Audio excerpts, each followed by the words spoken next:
Okay, people, tomorrow morning, 10 a.m., Santa's coming to town. Santa! Oh, my God! You know, Santa Claus and ho-ho-ho, and mistletoe and presents to pretty girls. Ho-ho-ho! Merry Christmas! It's Saturday night, The kids are in bed, which means we did it. We survived another week. so let's talk about it.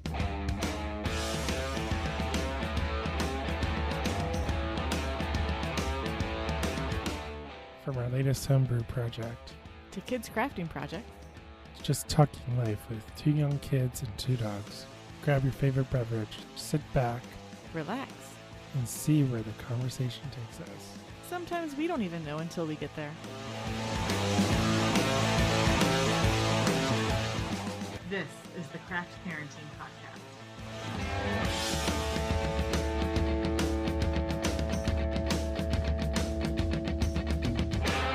Hey everyone, welcome back to the Craft Parenting Podcast, the podcast about two Cincinnati craft beer lovers with well, I'll just be honest about it. We have a very severe parenting problem. We do. We love them, mostly dearly.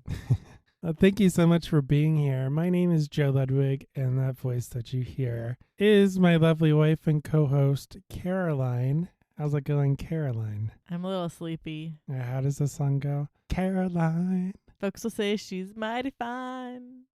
Also that I'm the reason for the B word, so that's a thing. But I was unemployed this week, so I'm lazy. I'm a lazy freeloader. You're a bum. Such a bum. So it is the week of Christmas. It is in podcast land. Oh my goodness. I have so much stuff that I need to do before Christmas. I don't have time to record this episode. I need to do things. What do you need to do? I need to finish making the kids Christmas presents. I need to buy some more Christmas presents. My mouth is twitching for those on the Patreon, but it is the week of Christmas. So Merry Christmas, everyone. Hopefully you will have some time off and you'll get to spend it with the people that you love. Aww. But we have a really special episode planned out this week. We hung out with Bryan and Graham. We did. Our friends. I missed the first part of the episode, so you'll have to let me know how that went, or I'll just find out later. I just kind of joined in late. So for those who have listened since the beginning, about episode 25-ish, we invited Bryan and Graham on, Yep. and we drank a bunch of Oktoberfest beer. And we talked about Oktoberfest beers and Oktoberfest. So they are back. They came over once again, and we consumed Some beers. We had beers. We had beers. We had holiday beers. On a weeknight, no less. We recorded this on a weeknight. We all had to go to work the next morning. On a random Tuesday, yeah. we had Christmas beers, we had winter warmers, we had beers. Yeah. Was this episode as informational as our Oktoberfest episode? No. Yes. Maybe. The listeners will just have to see. It's a mystery.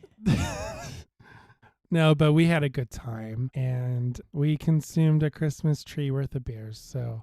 It was a very nice Christmas tree. We'll have to post it up again on Instagram, or is it going to be the cover art? It's going to be the cover art. Sweet. Well, and so I'll throw this in. We recorded the episode. We lined up all of the beer cans that we had. And we had everything but the top beer for our pyramid. And we're like, what? We can't. But we, All the OCD people were like, we can't do this. We need another beer. And Bryan and Graham are like, we're about to leave. So we split a beer amongst 4 people and called it a day. And we got the tree topper. It was a dad. It was a dad. But we will get into all of that very, very, very soon. But first, let's talk about what happened this week.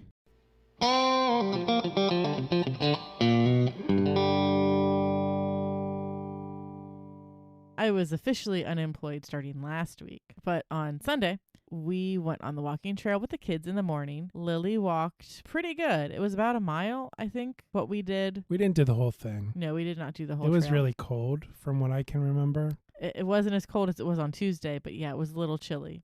And then while the kids napped, magic elves came and started to set up Christmas decorations. That was us. We were the magic elves. Yes. And while the kids napped, we watched The Muppets Christmas Carol. One of the best Christmas movies ever. Yes. We talked about that in a previous episode. Correct. To celebrate me being unemployed? I don't know. We had steak for dinner. It was very, very yummy steak. Organic grass-fed beef. It came from my grandfather's farm before it was sold. Yeah, it was very, very yummy steak dinner. So on Monday, I didn't have a full-time job, but I had a full-time job because I was taking care of the kids most of the week. Oh, I had a physical therapy appointment on Monday. I didn't get to go to a coffee house for the kids like I wanted to, but I did make tortilla pizzas with Lilly, and she enjoyed doing that. And we actually did a pretty good job. We got about halfway through construction of the first 2 pizzas before she started tasting the ingredients. As one does. Yeah, but one doesn't usually lick their whole hand before going in for more ingredients to put on the pizza. Really? What kitchen do you work out of? Apparently a hygienic one. Well, that's good then. Yeah, so Lily enjoyed doing that. Tuesday morning, though, I took the kids to White Oak Coffee House with Mom. So we got some breakfast and some coffee. Elliot and Lily got to split a banana chocolate chip muffin and my breakfast burrito. Elliot didn't get as much food as everyone else did, but he was fine. Was he frustrated by that? He was frustrated because he was stuck in the stroller and he wanted to see what was going on and just shove everything in his mouth, per usual. He's pretty cute, though. Was he in the Ewok costume? He was not in Ewok because we were just going straight in and straight out, so I didn't bundle him up. Okay, that's good. But also on Tuesday, I got off 15 minutes early. Yeah. And we went to the zoo for the Festival of Lights. It was very fun, but very, very cold. It wasn't very crowded. It was not because it was very, very cold. Yeah. And we got there super mega early. Well, we got there pretty early. Yeah. We have more about that in our previous episode where we actually talked about going to the zoo more in depth. Yes. And then Wednesday, we escaped the west side. We broke free. We got out. And we found ourselves at Sonder. I don't know how we got there. We just got there. And I drank a lot of very delicious beers. Yes. The Kenosha Kickers cobbler pie, or pie cubed, as I like to call it, is delicious. Yeah. And I had a bird watcher. Yes, which was their porter. It was a brown ale. Brown ale, yeah. But we decided to we ate dinner there first. We did. I got a schnitzel sandwich. It was an elevated schnitzel sandwich, and it was pretty yummy. And I got a burger. It was also very yummy. And we got some tots. Yes. Give me some of your tots, dude. So we had some beers. Not a whole lot because it was a long drive. No, but I had Family Traditions, which was 14%. Yeah, but I only had one. Well, I only planned to have one beer, and then we took 2 6-packs home to go. Mm-hmm. So I went up to purchase Nocturnal, which is a dark lager, and then one of the Kenosha Kickers for you. And I go up to the bar, and the bartender's like, I didn't know we sold Nocturnal in cans. That's interesting.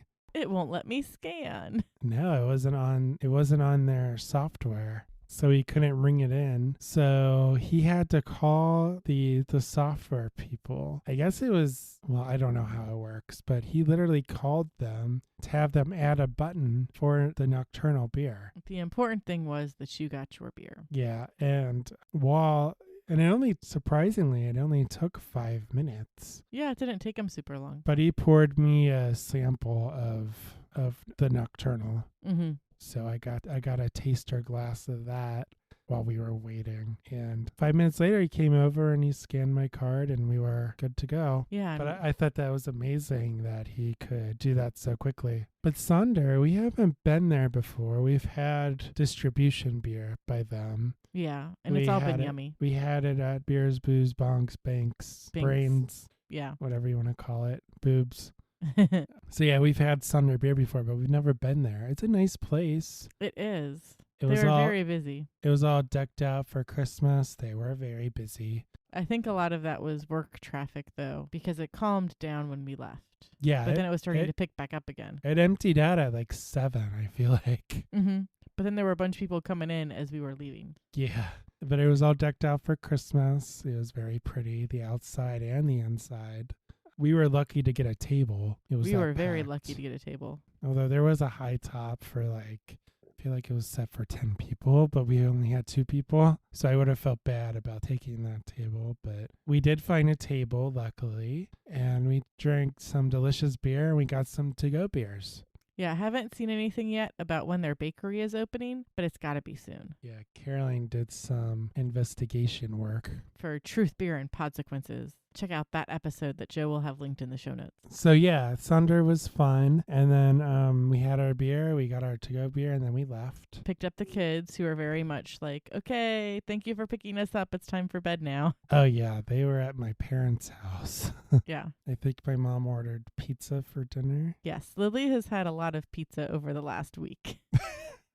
Not that she would complain about that. No, and it's pretty much, for the most part, it's been handmade stuff. Different varieties too. Yeah. I'm sure LaRosa's was pepperoni, but usually the pizza that I make has like a vegetable of some kind on it. But then on Thursday, you went on another field trip with the kids. I did. We went to the Crone Conservatory, which we talked about in that same episode that we talked about going to the Festival of Lights with. So we had lots of fun. Recommend going to the conservatory if you get a chance to. And then check out that episode for more details. And then on Friday, I had my last round of physical therapy. Woohoo! You got no more physical therapy for you. No more physical therapy. No more boot. No more boot. And I have a t-shirt. They gave you a t-shirt? It's advertising.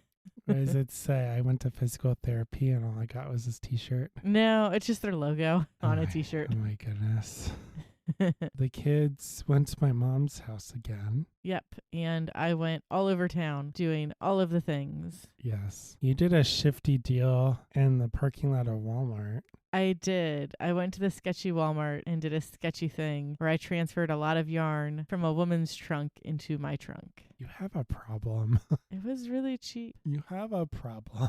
I'm going to make things with it. You have a problem. I love you. I'll make you things with it. You did a bit of, quote, cleaning. I did cleaning. Okay. There are fewer things in the wrong place in our house. Okay. Look at Elliot's closet. There's no longer paint in Elliot's closet. It's in the basement with all of the other paint. Oh, that's good. Yeah, there's less stuff on the counter because it's in its homes. I put away some stuff in the library. Okay. It's not like super clean everywhere, but stuff is more where it's supposed to be. It's progress, Joseph. We call it progress. Sure. And what else did you do on Friday? I found some old projects. So like episode 1 or 2, I talked about doing handprints and footprints with the children. I found the handprints and footprints again. It's like the 4th time that I found them since I started that project. Maybe I'll finish them tomorrow. No promises, because I think I said that like 20 episodes ago. I'm at a loss for words right now. These are their handprints from like April? Or May. Or March. Maybe February. When I say Elliot was 2 weeks old when I did his footprints. Okay. And then on Saturday, we went to First Watch with the Dershes. We did. We got some yummy breakfast. And how did that go? It went pretty good. Elliot ate a lot. He had a lot of, what are they? I mean, they're potatoes. I think they're like home fries because it's like the big potatoes. It's not hash browns. Yeah. It's always a good place to go. Yeah. Lily chugged her chocolate milk. That was very like, whoa.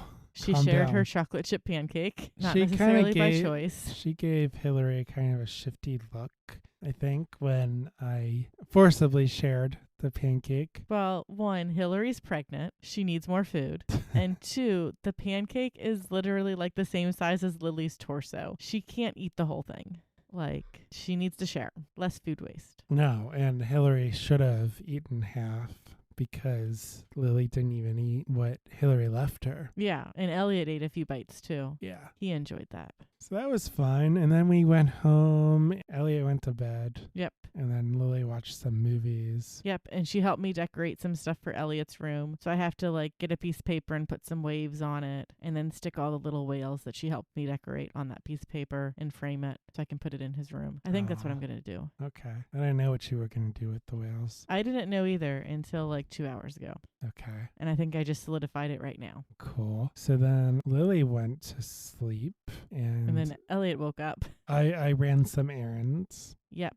You got some things done out and about. And then we went out to dinner with my family. Well, so first, Friday night, there were terrible thunderstorms that went through pretty much half of the United States. Donate if you're able to. Lots of lives were lost. Lots of homes destroyed. Lots of businesses destroyed. Not just thunderstorms, tornadoes. Yeah, lots of tornadoes. There was a tornado in Kentucky that, I guess it was a line of tornadoes, or was it just one tornado? There were a few pictures of 2 tornadoes, but I'm not sure if that was from Kentucky, Indiana, or Missouri. Well, they said that the tornado was touched down for over 200 miles or something. Yeah, which like never happens. Usually they sputter out at some point. Yeah. So they just kind of kept going. There's an Amazon warehouse that was in Illinois that It's gone. basically, It no longer exists. So crazy stuff. Luckily, and we're thankful for this, we just got we got high winds. Yeah, we got high winds and some rain. Nothing too severe. Yeah. But around our area, we have a lot of power lines. A lot of above ground power lines. Above ground power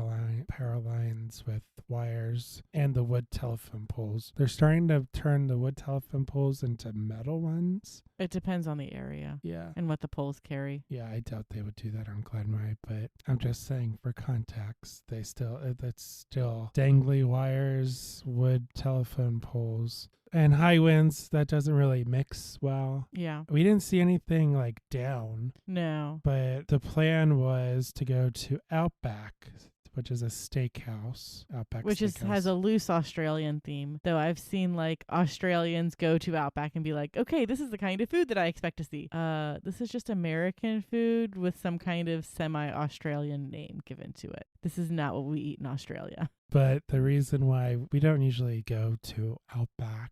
We don't go out to chain restaurants a whole lot. Okay. The reason why we wanted to go out to Outback was because it is my mom's birthday today on the day of this recording. Yeah. So happy birthday, Mom. So we tried to go to Outback. We took 2 cars. We had a larger group than normal, so we were kind of worried about that.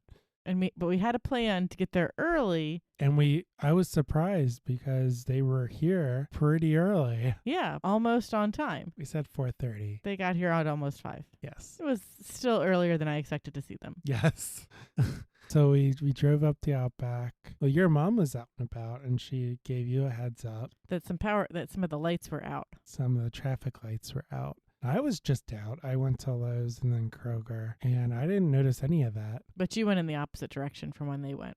Yeah, that's true. But I didn't notice any of that. And of course, it was windy. So we go to Outback. We're like, sweet, there's nobody in the parking lot. We made it on time. Like, this was a good decision. But wait, there's no one in the parking lot. Yeah, so Caroline, you go out to scope it out, and it looks pretty dark in this building. I don't think the lights are on. Before you get to the door, someone opens the door and is like, hey, the power's out. We're closed. We're closed for the time being. And you're like, okay. So you run back and you tell us, and as you're running back, the lights from the restaurant come on. Yeah, so we're like, okay, we have 2 hungry kids in the car. Do we attempt to wait this out and still go to Outback, which was our first choice, or do we try to find a second location? Well, Outback says they're still not sure if they're going to open, so I guess we should go find another location. So we ended up at O'Charlie's. Which, as far as second choices go, isn't too bad. Yeah, I like O'Charlie's. And then we find out that your mom was there the night before. She was? Yeah. So they went to O'Charlie's 2 nights in a row. For what? Probably her birthday. With my dad? Yeah. That's weird. Yeah. I didn't know that. We tried. She suggested that. I know. She did it to herself. It was fine. But the kids behaved. They did. We did have to play Pass the Baby with Elliot for a little bit because we were very indecisive about what we wanted to get to eat. Yeah. So we ordered later than we normally do. But because we left the house super early, It was fine. we got to Charlie's pretty early. We got probably at 5:30 we got there. Yeah. So that was like perfect for the kids because Elliot has a hard bedtime. He does, man. He lives and dies by that 8 p.m. bedtime. Like, I can't reschedule it. He's like, no, Mom, I'm going to bed right now. So then we came back to the house and we had cake and ice cream and then everyone left. Yep, delicious cake and delicious ice cream. It was a good week, very busy week. And next week, Caroline, you are no longer going to be an unemployed bum. No, I'll just be an employed bum. Yes.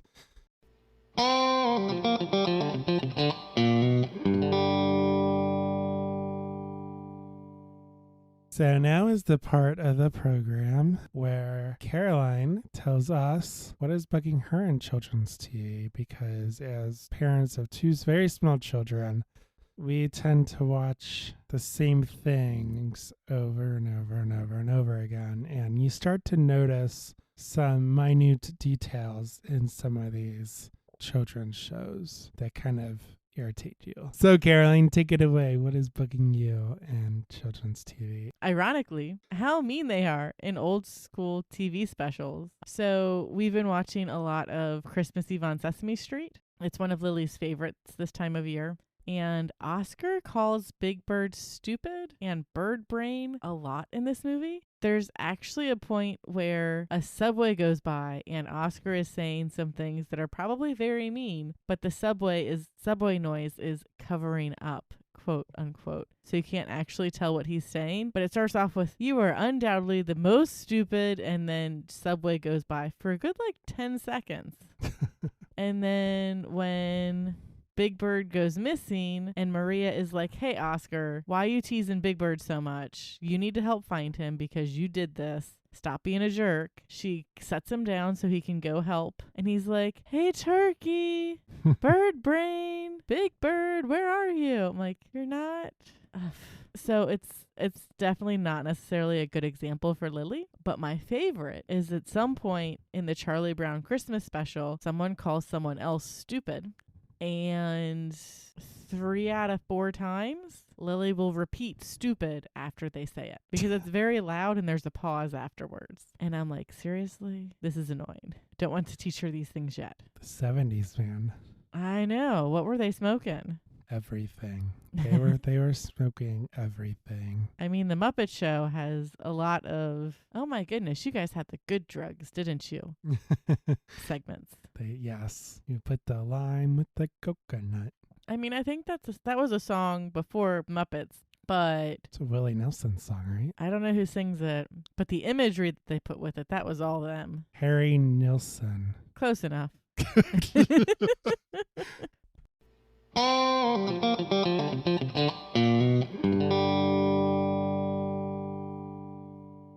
So, Hubs, I noticed you have an adult beverage in front of you that looks a lot like my adult beverage. What you drinking? Well, we are both drinking a Thunder Snow. Thunder.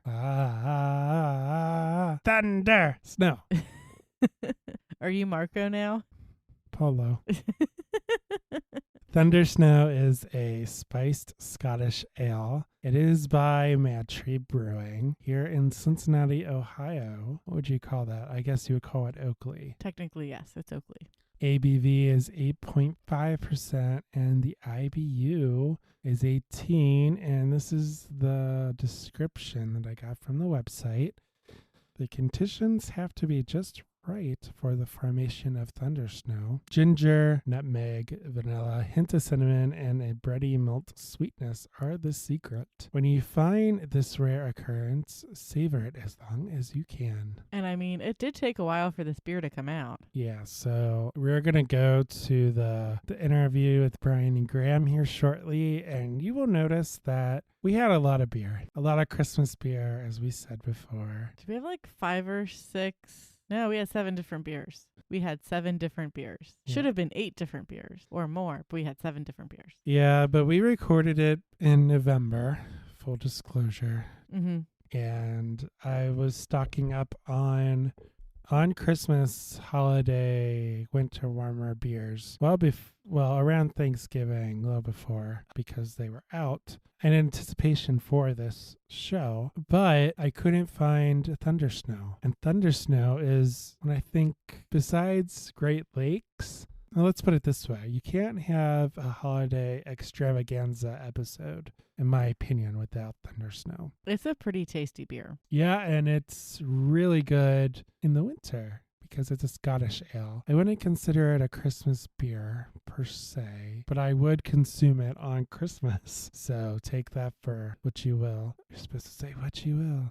Take that for what you will. It's call me what you will. And then he calls you what you will.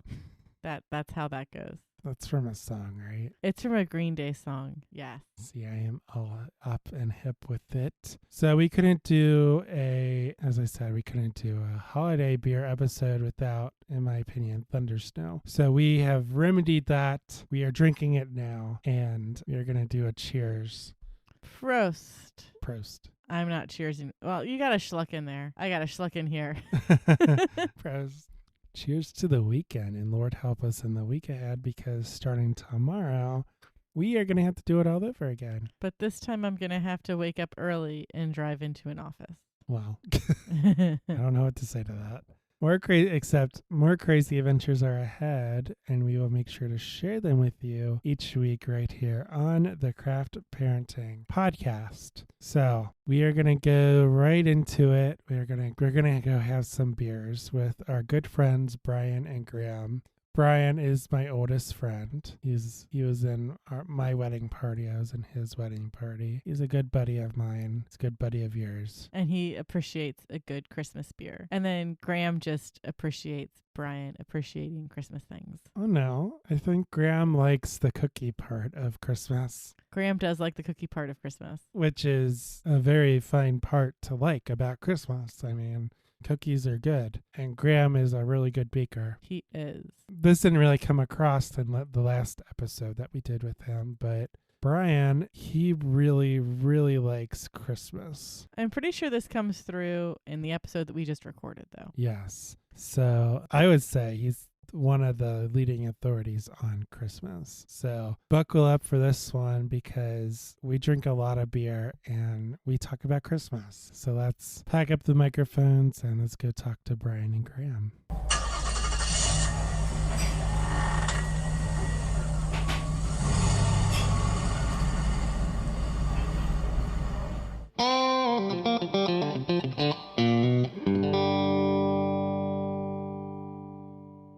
Bryan, Graham, welcome back to the podcast. Thanks so much for having us. Glad to be here. What my husband said.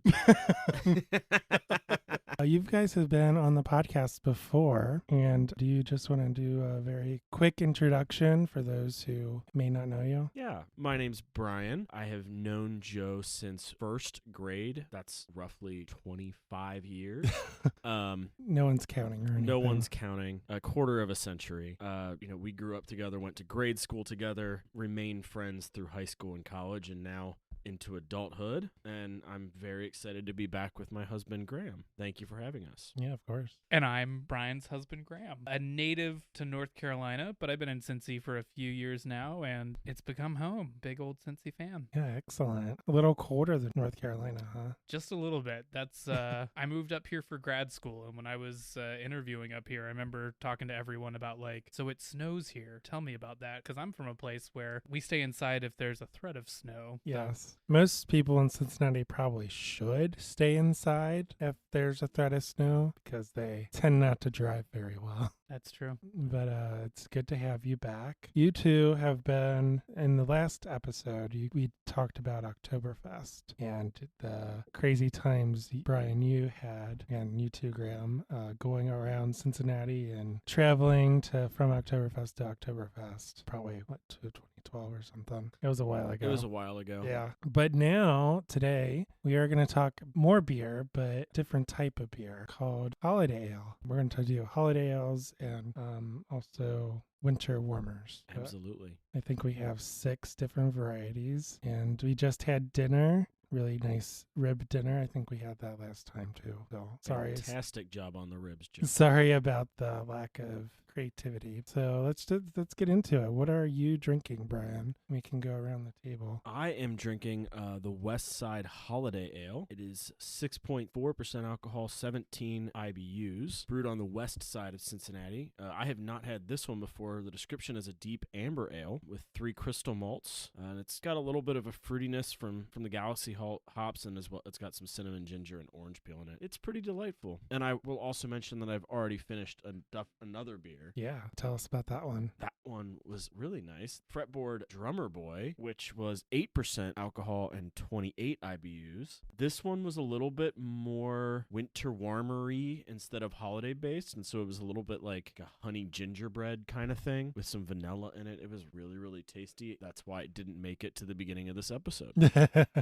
Yeah, excellent. Graham, so what are you drinking? I have in my hand Taft's Ale House's Santa's Bribe, which is a Christmas cookie ale. Brian and I are downtowners, so always happy to be drinking from the neighborhood brewery. This is an ale brewed with cinnamon, ginger, and vanilla. Definitely a bit of a sweeter flavor. I could see that maybe too sweet for some folks, but I have a gigantic sweet tooth, so this is actually kind of right up my alley. I really enjoy it. I never knew you were into girls. She's married, Graham. Who is Taft's? Santa's Bride. Oh, bribe. Santa's Bribe. Ooh, good. Yeah. So we're bribing Santa, not So stealing in his this bride. country, on Christmas Eve, we leave cookies out for Santa to bribe him to give us gifts. And apparently beer.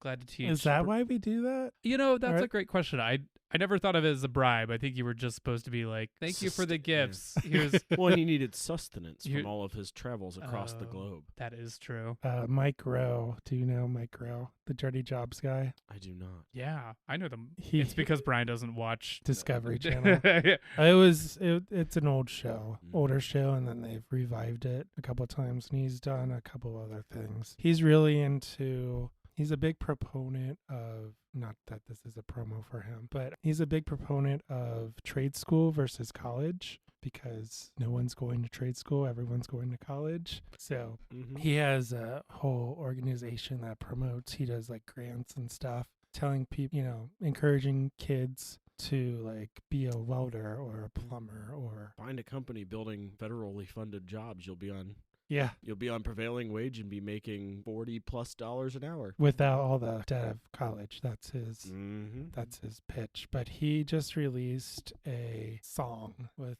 someone, probably some country singer that I don't know. I don't really listen to country, but he just released that today. It reminded me of our conversation. It's called Santa's Got a Dirty Job, because he goes around and eats cookies all the time and drinks milk. And if you really think about that, you go, so he has a really big job, because he might be like bloated, I guess. It's a funny song. I would hope that he's not lactose intolerant. No, but I mean, think about all the cookies that he's going to be eating. Oh, certainly. Yeah, so that made me think of that. And before I go on, you had a beer as well before that. That's right. My dinner time beer was from 50 West. It was the Christmas Cookie Winter Warmer Ale. So a malt beverage with natural flavors. So again, I was just like in the Christmas cookie beer mood for today. Yeah. Of the two, I'm not sure if there's one that I liked more or less. They're both really good. I will say the 50 West is not quite as sweet as the Taft's, so it's a lot of still like the same spices and stuff like that, but maybe doesn't lean so hard into the Christmas cookie theme compared to Taft's. Now Brian is reaching for my Taft's to see what am I talking about. It's a rather sweet beer, all things considered, I would say. Oh, wow. See, I told you. I've had West Sides before. I've had Taft's before, but I haven't had 50 West's before, so I'm excited for that one. My dinner time beer was... The classic. It's a classic. I think maybe not the first, but probably one of them. It's a Great Lakes Christmas Ale. It's the OG, one of the OG. I think it was probably my first Christmas ale. I learned something very interesting about Great Lakes Christmas Ale that some people may know and some people may not, and I may misspeak my facts. Apparently, the original Christmas Ale is not what they bottle every year. There was a master brewers at Great Lakes that left, and it was his recipe. They have since changed the recipe every year since he left. It is not exactly the same beer every year now. The original Christmas Ale is, I think, 12 Dogs of Christmas is more similar to the original Great Lakes Christmas Ale. Oh, okay. Yeah, just learned this a couple weeks ago at a Friendsgiving outing in Hocking Hills. But 12 Dogs, is that an Akron based? Yeah. Yes, it is. That's the name of the beer? Or That's the name of the beer. I don't even remember the brewery. I see the artwork in my head. Yeah. So I know what you're talking about. I don't think I've ever had it, though. Apparently, it's the OG Great Lakes Christmas Ale recipe. Interesting. Yeah. And once again, someone please fact check me if I'm completely wrong on that. That is a story that I heard 2 weeks ago. Yeah, that comes courtesy of Cleveland contingency of friends. So if they've misspoken, blame them, not us. Yeah, wasn't a Cincinnati mistake. It was a Cleveland mistake. Yeah, we can By blame, the lake. we can blame Cleveland for sure. They brought us that great beer, so. Yeah, I always say my if I ever go to Cleveland, which I have technically been to Cleveland, but it's been on one of the Donauschwaben trips where we're bound to a bus and we go from the hotel to the Donauschwaben Club and then back to the hotel. So there's no like sightseeing. But if I ever go to Cleveland, like voluntarily with a car, I always said I wanted to go to Great Lakes and then the Rock and Roll Hall of Fame. You can definitely do that in a day. There's a few other things I'd send you to as well. Cleveland's a fun town. It's a lot more like Cincinnati than Cincinnatians would like to let you know. Yeah. It's a town of neighborhoods. It's a town of immigrants. There's a lot of history. There's a lot of good food, and there's a lot of good beer. Great Lakes is right by St. Ignatius, the sister school of St. X here in Cincinnati. Oh, interesting. And it's in the Ohio City area, so it's right by their market. I think it's North Market. That sounds right. I believe. You know Cleveland better than me. And Graham and I actually went there 1 year to the date before our wedding day. We spent our negative first anniversary at Great Lakes, and they had 27 beers on tap or something like that, and we got a flight of tasters of all of them. Oh no! At one time, they brought they them. do them. They do brought that. all of them out to us at once. Oh, that's awesome. And it was delicious. That's a great brewery. Yeah, I do. I like their beer, but you don't see it you see it in distribution, but you don't see it on tap in Cincinnati as much because Cincinnati has their own beer scene. So it's tough. And it's much bigger than Cleveland's at this point. Yeah, Cincinnati. At least I believe. Over 60, depending on how you count it, but it's over 60, and that includes Kentucky too, like Northern Kentucky. So yeah, I had that grape beer. I believe where's the ABV? 7.5 ABV, 30 IBU. So not very. It's a little hoppy, so that's kind of. Is it orangey? Yes, it's a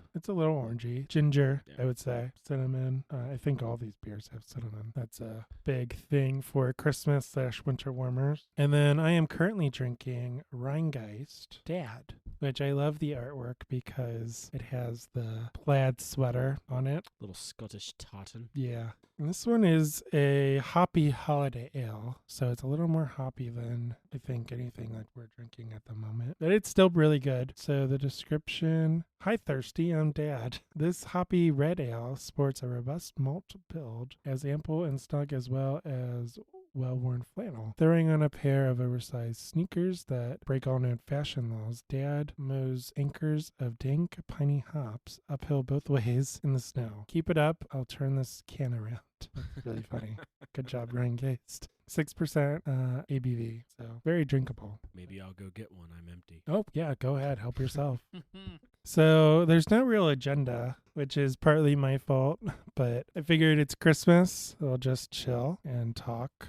I'll wait until Bryan gets back. So I went crazy. Like I said, I bought 7 different varieties of Christmas beer, and there's a bunch in the fridge up here. So, or 7 varieties. Did I say 6? 7 different varieties. And one of them is in a bottle, which is the Great Lakes. Yeah, be careful of the toddler traps. Oh, there you go. So what you drinking? I followed Caroline down the Brink Brewing Company path. It's the Nightcap Holiday Ale. That's a good one. It is a little tasty. I've only had one little sip, but they don't have a whole lot of descriptions on here. Oh, there's a little teeny one. It is 7% alcohol. A little bitter, a little cinnamon. Yeah. I haven't had that in Yeah. distribution. I've had Overall, very good. I've had it It's not too heavy. at the brewery, so last year and Mm. years previously. So Oh, I like that a lot. I know, yeah. It's got a ginger. Tastes like a ginger snap. It I does ta- taste a little bit like a ginger snap. I'm putting everything in terms of cookies tonight. Apparently, that tastes like a ginger snap. That tracks. Yeah. Graham is a fantastic baker. Cookies being one of his strongest areas of baking You are, yeah. expertise. you had a party where you paired Girl Scout cookies with beer. Oh yes. Well, That was a but lot of not fun. just you. Both of you did. I don't think that I had ever bought a box of Girl Scout cookies as an adult until we did that. I think that was probably 7 years ago now. Ooh, yeah, somewhere around there. Yep. And this party It's was. been far too long. It has been. The Girl Scouts miss our business. Girl Scout cookies are very expensive, especially when you're buying 40 boxes. I think I assumed that all the cookies were like the same amount per box. Some boxes you get a lot of cookies, and there was those s'mores cookies, delicious, but there was like 4 in a box. Yeah. I mean, it's closer to like 18, but some of the other ones, like Thin Mints, you can get a ton of Thin Mints in a box. Mhm. See, I thought everything was like Thin Mints. It is not. There was one cookie, and I don't remember which one it was, but there was literally about like 8 in one box. It was the s'mores cookies. Was They it? were like those. They were the big sandwiches. They were delicious, but pricey as heck. But we had a party for like 15 people, and so we tried to have everybody have 2 cookies. That didn't work. Like $8 for it was like $1 per cookie. It was like, We got a small taste of what Santa goes through every year. Right. So we had I don't know how many different Girl Scout cookies there were. There were maybe 8 different types. Yeah, there's usually 8 different types. So we had 8 different types of cookies, probably to the tune of 500 or 600 cookies total. Oh my God. And then we had beer to pair with each of these, a different beer. Graham did his best calligraphy and made this beautiful little menu for everyone. And You did. You were stressing out about that menu. It was very important to me. I still have it saved on my computer. It's like a masterpiece. It was a very good. delicious menu. It was. I remember it to this day. And we went to a family party and took all the leftover cookies with us. None of them came home. That was true. We were the heroes of that family gathering. We were. Yeah. Well, Caroline, welcome to the podcast. Hi. Nice to see you guys in my dining room again. Happy to be here. So how's Lily? Is she sleeping? Yeah, she's laying down. We read some books before bed, and then I was like, okay, no more books. It's time to go to bed. So she just started taking books off of her bookshelf and chucking them into her pack and play. Like, okay, I'm going to just take all these with me. And I was like, well, let's just stick with board books and maybe limit the number of books. And so she was laying down, starting to read, but she doesn't have a nightlight in her room right now, so she just conked right out. She doesn't? No, because the humidifier's plugged in. Oh, you plugged the lamp in. Somebody did. I didn't. Probably Mom.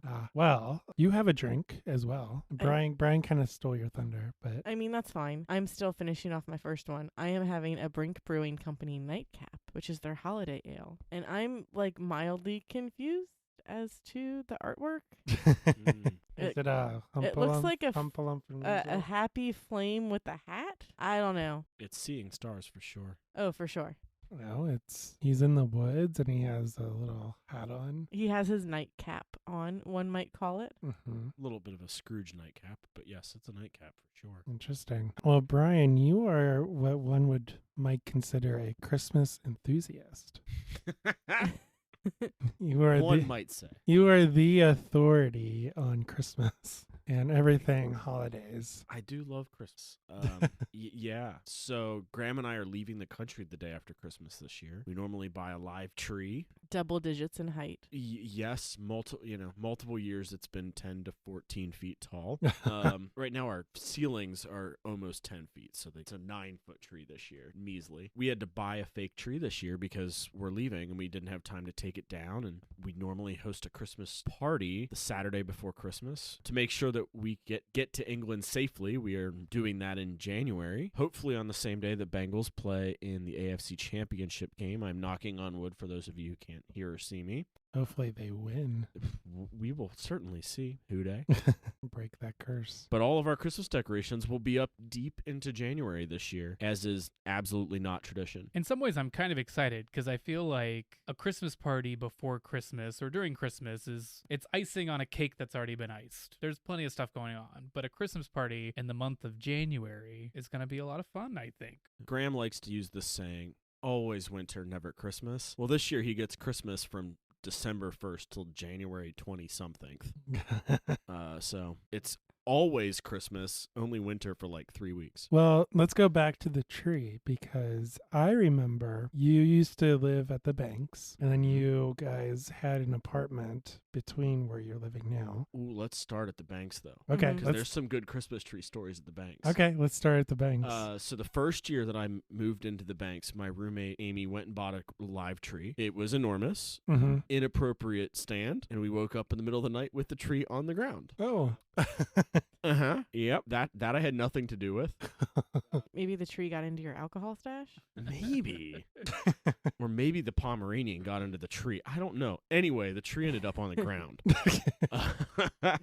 It was enormous, and it was, for a very small room, a very large tree. The next year, my old roommate Amy went tree hunting with a boy, and they cut down a tree. They went to one of those farms where you cut down your own tree. Wow. It got to our living room. It was about 4.5 feet tall. And I don't know if any of you watch Schitt's Creek. I am working on it. Yeah, there is a Christmas episode at some point where the dad goes to buy a tree and he gets hosed. For those of you who have seen this episode, this tree was much similar to that Schitt's Creek tree in that it was teeny, had like a burnt section, a chunk out of it. It was a pathetic little Christmas tree. And I remember just being so bloody mad. Oh my gosh. It was the ugliest tree. We only have room for one tree, and you had to waste it on this one. Oh, it was a horrible tree. It was awful. But, these things always happen from time to time. And then we moved to 8th Street. Yeah. And what was the first thing you said to me when you showed me the place? We picked this apartment because it had 14-foot ceilings or 16-foot ceilings, and it had a perfect place to put a Christmas tree. Not just Yes. a Christmas tree, a 14-foot Christmas tree. Yes. And that wasn't a big apartment either, so you lost like a good 20 square feet? Yeah, like 20 square feet just due to the tree and having to arrange furniture around the tree. Mm-hmm. But it was Yes. a gorgeous tree. Oh, it was so pretty. How'd you get that thing up the stairs? The elevator. It fit in the elevator. Oh, wow. Yeah. Really? Oh, yeah. It fit in the elevator. How did you get it out? Back down the elevator, and then we had to sweep up everything because there were needles everywhere. Yeah. But that particular tree, the one that you remember, was 14 feet tall and probably 6.5 feet in diameter easily. It is the largest Christmas tree I've ever seen. Yeah. Graham and I put it inside a up. house. Yeah. Yeah, exactly. Inside an apartment. Outside of Yeah. like a metropolitan area's like square Christmas tree. The largest private residence Christmas tree I've ever seen. You just wait. We will build a house around a Christmas tree in the future. I don't doubt that. No. The house will be built with a Christmas tree Spot. Yes. or spots, plural. But that particular tree was so big, we did not have appropriate stand. I poo-pooed Amy earlier for having a tree fall over. We put this tree up. We went to bed. 2 a.m, crash. Oh boy. I mean, it bad. And then we put it back up, and it fell down again the next night. I mean, at least it made it almost 24 hours. Oof. Then we found wire, and we wired it to the fire suppression system for the rest of the month. Because that is what engineers do. We made it stand up. It didn't fall down anymore. After the fact, we went out and got a new tree stand. Our tree stand that we currently have is like the armored tank of Christmas tree stands now. It is the most intense tree stand. The tree stand, I think, is almost 4 feet in diameter. It's not going anywhere. But then since then, we've never had a tree quite that big. So I know. it's now kind of Yep. not obsolete, but someday it's ready for a much larger tree. I know. And then I'm ready for the day where that one's even obsolete. So get ready for your 25-foot ceilings. I mean, your aunt used to have 25-foot ceilings, but she never had a tree that big. No, she's not as dedicated, I guess. The day that happens, a professional will be tying it to the ceiling, whatever they do. Probably, yeah. Yeah, we're going to have to do that. Hire a decorating service or something. Yeah, call up the president. Who decorates the tree in the White House? We need their number for a couple questions. My God. Yeah. And you think he's kidding. I'm not. I really am. We're really not kidding. And when I say I'm going to build a house for a Christmas tree, it's not just going to be for the Christmas tree. It's also going to be for a Christmas party. Yeah, because so that apartment on 8th Street, it was like a very long and narrow apartment. So the total was 800 square feet, 160 square feet of which was a hallway. Yeah, and we crammed a lot of people into that apartment. It was pretty impressive. Oh, yeah. 70, 100 people? I can only no imagine. social distancing. Oh, There'd God, just be a no. giant pile of shoes right inside the door. Mm-hmm. And the year it rained, Many umbrellas. The whole landing outside the door. Umbrellas. It's like a field of umbrellas. In retrospect, our neighbors were really good sports about it, mostly because they came over and drank for free. But That's what you do. You invite the neighbors. We do. I could only imagine what they thought about. Handwritten invitations. What the heck? Yeah. Invitations along with here's a nice little batch of brownies. Maybe Don't call the cops on us. Yeah, maybe that's the Santa's bride we need to use. Yeah.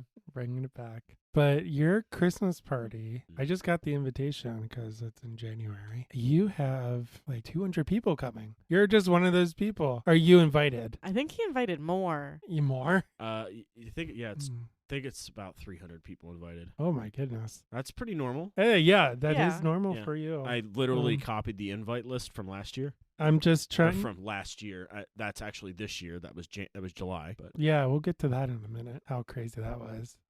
We missed it. We missed it, unfortunately. Well, we missed the fun part. But I just want to talk about your Christmas parties because it's not something that people might normally go to. So I was in college. And a guy that I went to high school with, he was actually the goalie of our high school hockey team. I was invited to a Christmas party at their family house in Wyoming, Ohio. A very pretty, beautiful Victorian house that his mom had dressed up to the nines. They served a full dinner. They had a keg. They had cocktails. They had Rumpelmans and Jägermeister and Gross. all the German staples.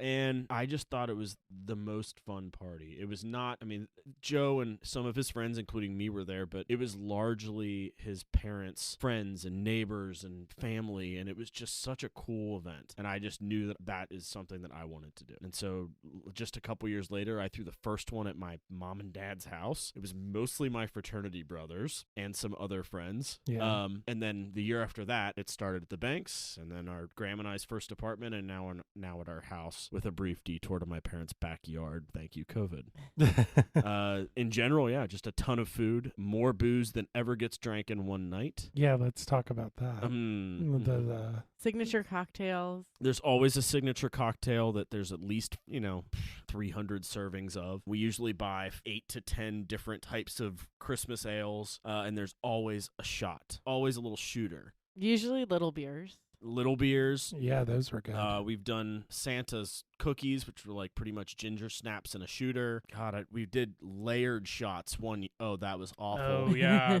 Oh, God. The red and green. They were red. really they were pretty. red, white, and green shots, and I had to layer them. And if you've ever layered anything with liquids before, you have to slowly pour it over the back of a spoon. Imagine doing that for 180 shots with 3 layers. It took 4 hours to make these shots. And by the end of it, all 3 different people's backs were just sore from leaning over the counter doing this. Never again. We never did a layer shot ever again.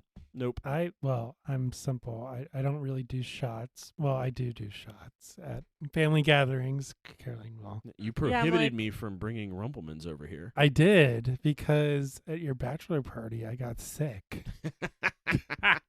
And it wasn't the beer. The beer doesn't get me sick. It's the liquor that gets me sick because I don't drink it. Liquor before beer, you're in the clear. Beer before liquor, never sicker. We did a shot of Rumpelgan or whatever it is before. Right? Oh, you're looking at me to remember my bachelor. Well, anyway, we're not supposed to talk about. It's like Fight Club, right? Yep. What happens in Vegas, it wasn't in Vegas, stays at the bachelor party. Yeah. I'm very simple. I do like the little beers that you did. For those of you who don't know what Little Beers is, it's Liquor 43, which is kind of like a hazelnut liqueur, I believe. Butterscotch. Yeah. Thanks for the correction there, Graham. And Bailey's, right? Not Bailey's. Heavy cream. Oh, it's just Heavy normal whipping cream on the top, floated on the top. All right. They're very, very delicious, but they look like miniature beers, hence the name. And we can drink a lot of them. Oh, they're so good. We're going to have to play rock, paper, scissors to see who gets to drive home. Well, I think we did that at the last beer festival, and I lost. So I think... We'll have to see if you're 0 for 2. I think... I'm a big proponent of hiring Grandma and Grandpa to watch the kids and Uber to and from said party for all future parties. Yeah, we haven't Ubered in years. But remember the last time we took an Uber. Talking about the beer money, you have everything that we're drinking here pretty much, plus more. Lots more. Lots more, yeah. Coolers and coolers full. Graham and I had on our wedding registry a fishing cooler, which I think is it's 5 feet long. We literally put a cooler on our wedding registry to hold beer for the Christmas party. And we did at this year's Christmas party, which we did White Claws instead of heavy Christmas ales because it was in July. Ain't no laws when you're drinking claws. There ain't no laws when you're drinking claws. We talked about our apartment. We now live in a 3-story condo in downtown Cincinnati near OTR. And while there is more square footage than the apartment, it is three individual floors of rather small rooms. Once again, in a COVID world, we couldn't have 120 people slammed into 3 small rooms and feel good about ourselves if everyone got sick. So we canceled last year's Christmas party and moved it to July. We did a Christmas in July party, Hawaiian themed. You literally roasted a pig. Yep, my father and I smoked a pig for 18 hours, and we had a large spread of food. We had double the amount of White Claws that we actually needed. We still have some White Claws left from July. I think you can call them Santa Claus now. Ah, there you go. Yes. I'm waiting for the little sign over the cooler now. Touche. Okay, we'll do that. I think we talked about this because we couldn't go to the full event because we had somewhere to go. I forget what. So we kind of like months ago. We kind of implanted ourselves like the hour before you told us to come. Sorry about that. But we brought the kids, and your parents' house is definitely a party house. Whether or not they planned it to be a party house, it is a party house. Because they had a party son. It's they the yard. Built that house. The yard is perfect. They built that house. They put that pool in all before I was born. The mistake was made well before the mistake happened. Yeah. But yeah, it's a perfect yard. It's pretty much, it's like our yard, but bigger. And it has a pool, obviously, as you said. And it has apparently a brand new back awning area. They put on a huge permanent outdoor overhang and porch. And they've got an outdoor TV. And for the Christmas party, we pulled out all the Christmas trees. We hung lights using a tree trimmer 20, 30 feet in the air on all these trees in the middle of July. We had a good time. And you had your smoker. Yeah, we borrowed a neighbor's smoker. And you borrowed that? We borrowed that, yeah. I thought with your uncle being No, so the pig came from my uncle. The smoker came from the neighbor across the street. Okay. It takes a village to get the whole city drunk. Yeah. And I'm sure you invited the neighbors there too. They certainly were there. They got to try some of the pig, and I'm glad that I have some butchering background, so I got started on the pig. It was a Saturday, and my uncle his store closes at 4. He owns a butcher shop, Avra Blaze, downtown Cincinnati, and so he closed at 4 and got to the house by about 5:30, and I was just starting to break down. I just pulled off pretty much the legs and started cutting those up, and he got there, and I was like, "All right, Uncle Len, here you go. Here's the knife. You got done working as a butcher all week. Keep going." Which was nice because I got to hang out with friends instead of butchering for another hour. Yeah. Yeah, there's a lot of meat to process at that point. So much. We still had about 20 pounds of shredded pork afterwards. My mom made a couple batches of chili, and we made some New Mexico hatch chili the week after that was delicious. delicious. Pork chili. I don't think I've had that. Mm. It was good. It was good eating. It was really good. I've had turkey chili, chicken chili, not pork chili. We'll have to find some recipes. We'll make it happen. I'll send you that recipe because it was delicious. Okay. Well, Caroline, I heard that you just popped open something. Yes. I am drinking 50 West's Xmas Cookie Winter Warmer Ale, which I would prefer to call Christmas Cookie, but it's X-Mess, so that is what I must call it. Okay. How is it? It's pretty tasty. Yeah. I've only had one sip. I still have some of the Brink nightcap in my mouth, so Oh, okay. gotta cleanse the palate with more beer. So your nightcap wasn't your nightcap? Apparently not. Good for you. Hey, every once in a while, Mom has to be wild. Amen to that, sister. When the children decide that you also need a bath while you're trying to give them a bath, you need a drink. Was Elliot misbehaving too? Yeah, he was standing, all like pulling himself up on everything, including trying to get to Lily's toilet seat. And I'm like, no, honey, let's not play with that. Yeah, he's always done that. And Lily discovered that if she holds on to a towel and whips her hand around, she can spray water all over the tile. It also works with a bucket. She got water all over the bathroom. I was surprised there wasn't water on the ceiling. She tried real hard. That is new. Yeah. Now, I've given the kids baths nonstop, like exclusively, and they've Yeah. never done that. I don't know what it was. If it was Mom, if it was me. Blame it on Graham. I mean, Absolutely. There you go. I saw Graham shove like 20 chocolate bars in Lily's mouth, so she was all hyped up on sugar. That's my husband. What can I say? If anyone has cookies up his sleeve, it would be Graham. That's true. 100%. Let's talk about dessert. Yeah. What about dessert? My favorite part of the Christmas party. Oh. If I can decorate and cook dinner and know my drinks, my husband equals all of that with his baking prowess. So let's talk desserts.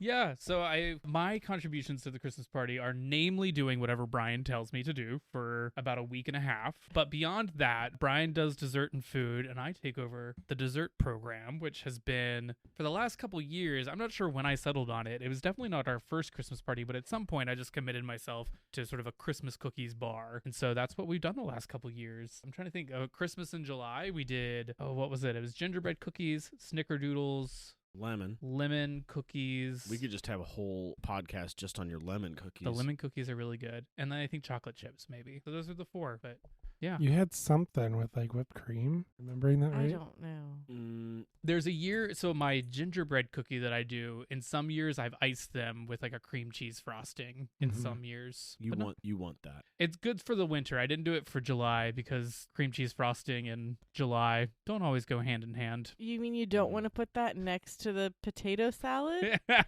Under the July sun. Yeah, for Exactly. like 6 hours? Appetizing. Yeah. I mean, it's Cincinnati. The weather could hold out on you. The day of the Christmas party in July, we got pretty lucky, but it was hot. It was very hot. It was not cream cheese frosting kind of weather. No, it was not. No, it was hang out in the pool weather. Yeah. For sure. Absolutely. So I'm going to have to start thinking about what the cookies for this next one look like. I should try to do something new. In July, I kind of rested on stuff I've done before. Did you do a chai snickerdoodle? That was 19. That was the last Christmas party that I did a chai sugar snickerdoodle. Then there was the year that you and your mom baked that spice cake that no one wanted to slice and eat, so we ended up with an entire cake the next day. I think that's why I ended up going to cookies, because I realized that like at some point it's a party, it's crowded, people just want something that you can grab and go. Yeah, that's a cookie. So well, if you're gonna like pre-slice the cake, but then it's not pretty. Yeah, it's not pretty anymore. Yeah. No one wants to cut that cake. And you don't want to cut the cake after drinking in a room full of 80 people. That's true. That's just a safety hazard. So there's the trick now that I've seen where you take a wine glass and you invert it and you just like slice into the cake with the wine glass and then pull it away, and then you have cake in a cup. But that would get messy. Now I want to try that. So instead of a plate, it's in your cup. Yes. And so you don't have to cut anything. You just take the wine glass, you shove it on the cake like a cookie cutter, pull it away and twist it up, and you can just eat it with a fork or a spoon. Now you're giving him ideas. That's now. kind of. We're gonna like swing by Kroger on the way home after this, and just like pick up like a little $2 sheet cake, so I can bust out the wine glasses when we get home. I was going to say, if you're doing that at a Christmas party, you're cleaning that section of the house up. Those wine glasses are going to be gross. Or broken. Yeah, gonna get glass. yeah. How many people get to go before someone's just like, I'm sorry, there's shattered glass. Are you stemless glass or wine glass people or? Ooh, that's a good question. I'm gonna let Bryan answer that because Bryan's the one that actually has strong opinions. So we have nice stemmed wine glasses at home, and we really like wine. But if it's just the two of us drinking at home, stemless because they can go in the dishwasher. If we have guests over, of course we'll break out the nicer stuff. But I'm what you could say anal retentive about polishing the nice wine glasses that have to be washed and dried by hand. So Okay. if that's the long answer. We like the fancy stuff, but I like the dishwasher too. Yeah, we registered for wine glasses. With stems. Traditional wine glasses. We still have most of those wine glasses. They keep breaking, Yeah. mostly because of me. Not because of we put them in the dishwasher. It's mostly just setting them on the counter. I don't think we've only broken one actually in the dishwasher, but that wasn't even when the dishwasher was running. Could you hit it with something else? Yeah. Yeah. Maybe, yeah. But the stemless, those kind of became popular, I feel like, after. Yeah, those became popular after our wedding. But then there's the whole, now you're going to get your wine warm because you don't have any kind of barrier between your warmth and the wine. We've got really nice ones that your mom gave us for that very purpose. They're stemless, but they're like double layered. Yeah, but you can't put those in the dishwasher; they'll explode. So they don't solve the problem the reason that we like our stemless ones. That's true. is because they can go in the dishwasher. As soon as you said that, I was like, but we never actually use them. Why is that? Yeah. Well, there we go. Because Yeah. we still gotta wash and dry them, and if I'm gonna wash and dry them, I'm gonna be fancy and hold my stem and put my pinky up. Mhm. I mean, that is the way to do it. Bryan's also the type. We have separate white wine and red wine glasses. Absolutely. And Bryan is definitely the type that if we're having a nice night and going through a couple bottles, if we change from red to white or vice versa as it would be, This actually we happened. are absolutely breaking out a second set of glasses. This actually happened yesterday. I had finished my white wine, and I had handed Graham the glass because he was standing right next to the counter. Mm-hmm. And I looked over, and he was pouring red wine into it. And I said, Graham, what are you doing? Oh, boy. Oh, man. And he Trouble in paradise. You can't mix the I already wine. had a glass of red wine on the table next to me. We had poured both. We were double fisting, as is tradition. And Graham was like, well, you didn't tell me what to do with this. And I was just like, well, I'm done with it. He just set it down. And he goes, so what do I do with this wine? And our friend Leanne goes, just pour it back in the decanter. So we did. And you said you were planning a trip to Napa? That's really what the issue was. I think Bryan Yeah. was mad that I didn't recognize the difference between a red wine glass and a white wine I glass. believe the white wine glasses are taller. They're thinner. Like, they're skinnier. Yeah. They're skinnier, and ours are actually smaller Smaller. in general. So I should have yeah. known. I should have known. You should have. I'm really bad with spatial reasoning, though, so that sort of tracks. I'm trying That's to true. remember. I'm pretty sure in Napa they changed our wine glass out based on type of wine we were drinking. They usually do. Yeah. Yeah. Even just for like the flights. Yeah, they were pretty laid back though. Because we were asking them, what kind of wine should we pair with food? Like, tell us. Drink what you want to Tell drink. us. This Cabernet is obviously screaming for a steak. Mm. Like, tell me what I should be eating with this. No, if you want to have a Cabernet with fish because you like Cabernet and you like fish, just do it. That's not a wrong answer. I mean, it's not a wrong, but it's not what I not the was most looking for. correct answer. But let me make sure that they're still around. I highly recommend Platypus Wine Tours in Napa. We used them. It's very similar to the Cincy Brew Boss. Yeah. Oh, fun. So you can either like get the whole thing to yourselves if you have enough people, or just like join a group Yeah. because they'll just They'll- they still do them. They'll take you to like 3 wineries. Yeah, you go to 3 wineries. They give you like a cheese board. Hmm. One of the places will have food so you can stop and eat. I thought is that the place that gave us a picnic? Might have been. Was that Shandon, the champagne place with the picnic? We didn't go there. Yeah. I will send you guys the link. Awesome. Yeah, we went to Napa and San Francisco in 2015. for our honeymoon. Interestingly enough, I had a conference in Napa in October. Really? So That's I got paid to go to Napa. that is some Sucky. I would describe it as sucky. That was sarcasm, everyone. Yeah. Interestingly, there was a bomb cyclone while we were in Napa. It Oh, hadn't wow. rained in 5 months, and it rained like 11 inches in 36 hours. Something crazy. While we were the day and a half that we were there going to wineries. Oh my God.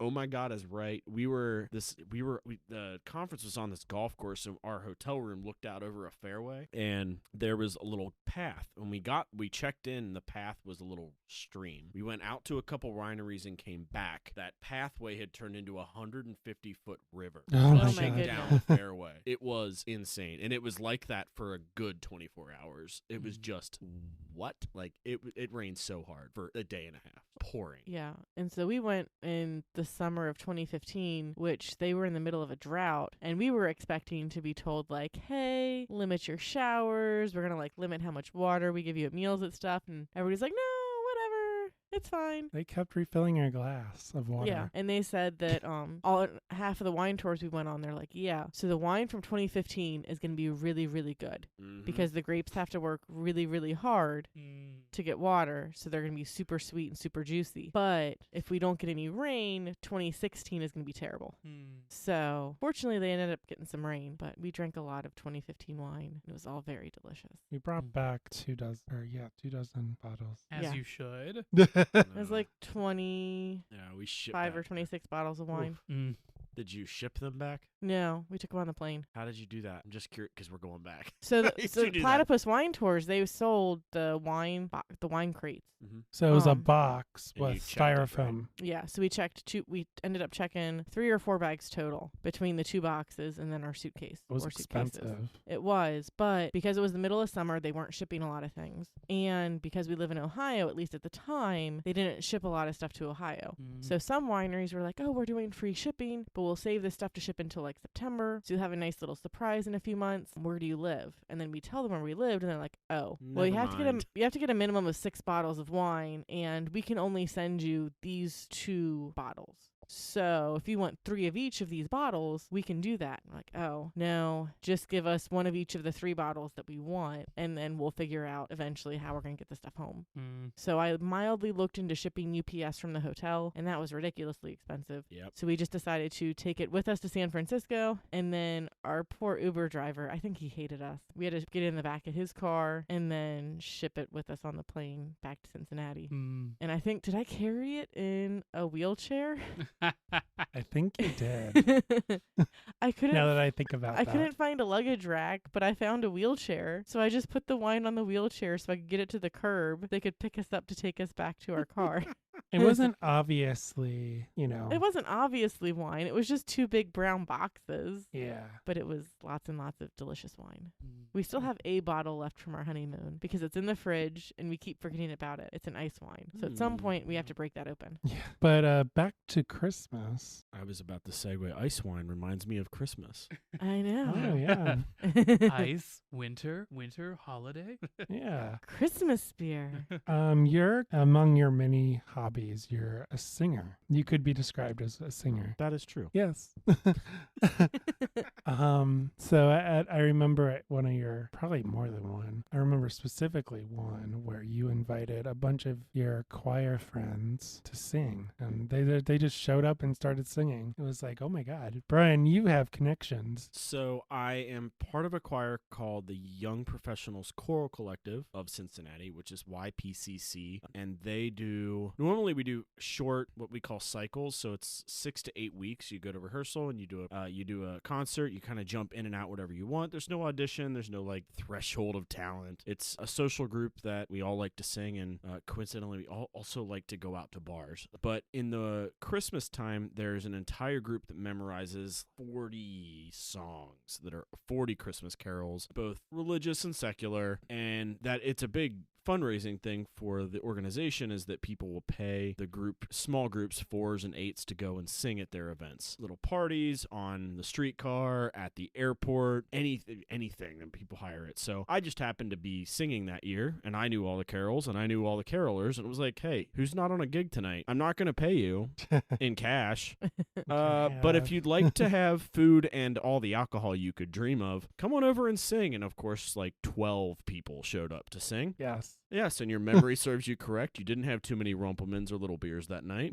People did show up and start singing. It pops up in my Snapchat memories every year. It does, yeah. And you're smiling, which is everything that I wanted out of it. Yeah, because it's just like, oh, hey, look, people are singing. It's like the olden times. It's like you not only have a menu, but you have a program at your Christmas parties. And, of course, the decorations. We talked about the tree. And next year's entertainment, Graham singing like a choir boy. I'm totally game to. I just don't promise that anyone will enjoy it. But give me enough Rumplemans in me. Sure, let's do it.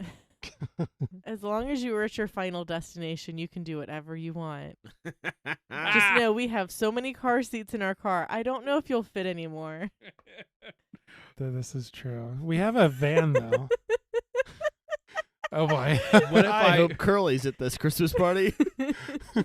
I'm going to sneak into the car just before they leave and just say, screw you, Brian Hafertepe. Screw you. That's the podcast-friendly version of what I said. I was going to say, that is not what you said to me. Nope. I'm driving. I'm like, oh, man, I know these two love each other, but I don't know what's going on right now.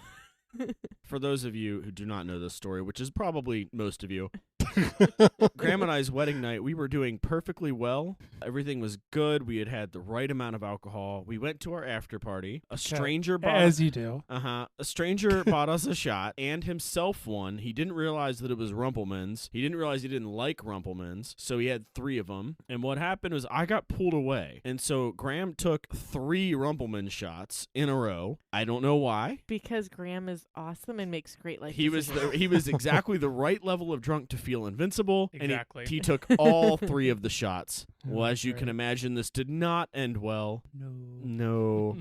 But you made it to your destination safely. Yeah. Our friend Curly took Graham from the bathroom at this bar, put him in the back of Joe and Caroline's car. Because Caroline was pregnant. Yeah, no, so The perfect the part of DD. the story you probably don't know, is we're just sitting talking to Brian's parents, like, hey, how's it going? Joe's maybe drinking a beer.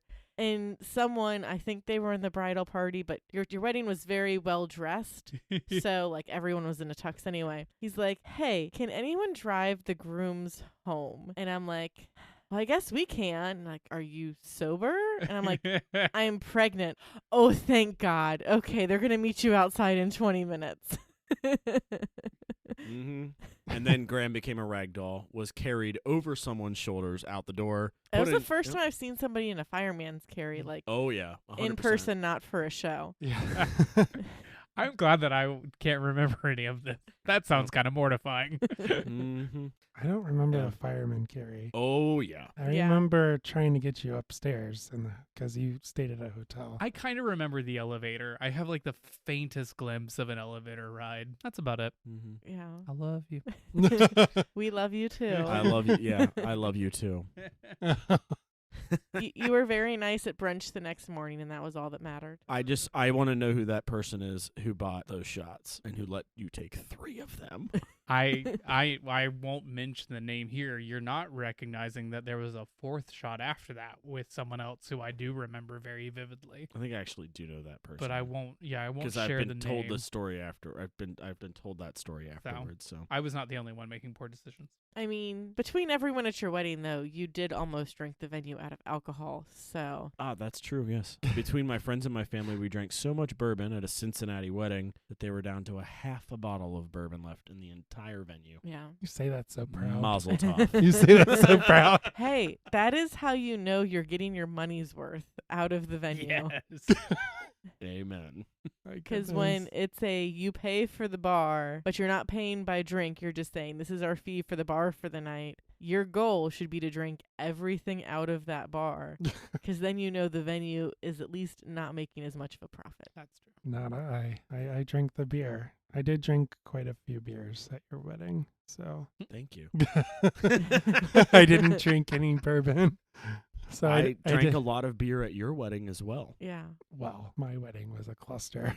Well, Your wedding was very memorable and all of it fond, even the cluster part. Yeah. Yes. Not the getting married part. That was beautiful, The obviously. the only part that I'm bummed about, which I really am not like super bummed about though, is that we had a friend who was right behind us in their car. So Joe and myself got picked up on the side of the highway. Meanwhile, apparently everybody was just like shotgunning beers in the gas station parking lot once the bus finally made it off the highway. And I'm like, oh, we could have like done pictures of us like shotgunning beers in a gas station parking lot because we're classy Cincinnati Westsiders. Where your dad was. Where my dad's computer store used to be. That was funny. That was your dad's computer store right there? Yeah. I never knew that.